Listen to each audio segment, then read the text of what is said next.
La théosophie ismaélienne déroule un cycle vertigineux de cycles d'épiphanie et de cycles d'occultation, s'originant un combat dans le ciel et résorbant, involuant progressivement la postérité d'Iblis Achiman et son engeance.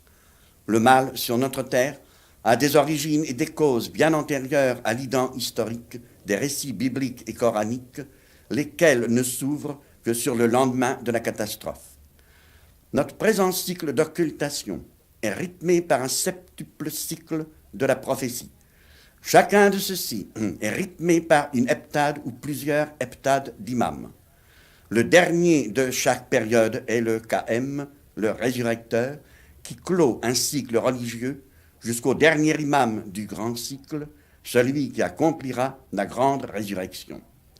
Or, la carrière spirituelle de chaque adepte, le cycle de ses résurrections, reproduit tout ce cycle à l'échelle de son propre microcosme. Le schisme duodécimain n'a pas cette périodisation si complexe, tout en faisant place lui aussi aux mêmes figures prophétiques, bibliques et extra-bibliques. Mais reste permanente la même figuration de la personne de l'imam, sur laquelle, en se laissant guider uniquement par des auteurs sunnites, on s'est trompé au point de confondre une religion initiatique de résurrection spirituelle avec un autoritarisme légalitaire.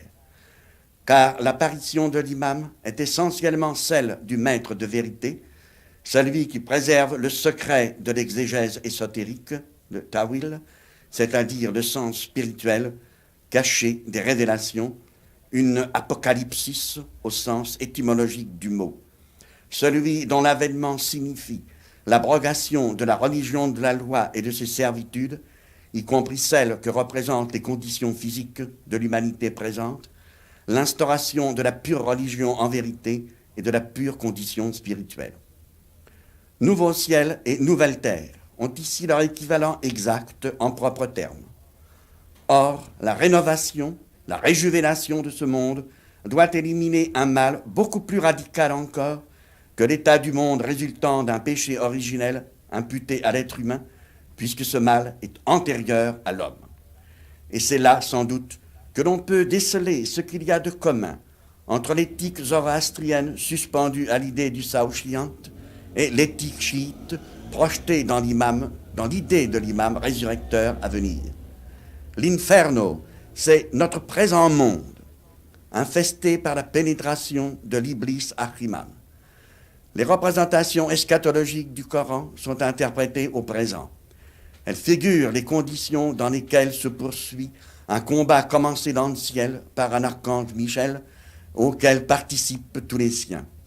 L'enjeu de ce combat dépasse infiniment les revendications de justice sociale dont nous croyons peut-être trop facilement que leur satisfaction résoudrait tous les problèmes de notre monde. Que chacun arrache de soi-même l'Iblis Achiman qui est en lui, c'est la condition première et dernière. L'issue n'en dépend pas des sciences sociales, lesquelles en revanche préviendraient on ne sait quel complexe de culpabilité en créant l'illusion que l'on a triomphé de son propre Iblis parce que l'on s'est porté au secours de l'Iblis des autres. Il y a un mot persan magnifique, vibrant de jeunesse et d'intrépidité, Javan Mardi, que l'on ne saurait mieux traduire, je crois, que par le terme de chevalerie spirituelle. Cette chevalerie dont la dévotion est à la source de la géographie des saints imams est aussi vouée à leur service. Et elle est tout particulièrement aimantée par la figure du 12e imam, que suscita et alimenta de sa dévotion le chiisme iranien et dont elle indique de plus clairement la forme de conscience. Certes, aucun des 12 n'est mort de mort naturelle. Aussi bien comment la mort serait-elle naturelle pour des êtres célestes, c'est-à-dire des êtres humains transfigurés par leur fonction théophanique. Les figures des derniers imams, par lesquels achève de se constituer le plérome céleste du chiisme duodécimain, sont peut-être les plus touchantes, s'effaçant de ce monde frappé en la fleur de leur jeunesse. Le 11e imam, Hassan Askari, devient imam à l'âge de 22 ans. Il meurt à l'âge de 28 ans, en 873 de notre ère, à Samarra, après une courte vie, toute consacrée à la science, à la méditation et aux soins de ses fidèles, et gêné par la surveillance tracassière de la police abbasside. Cette gêne, il faut pour la combattre et en sortir des armes d'une toute autre nature que celle dont elle se sert elle-même.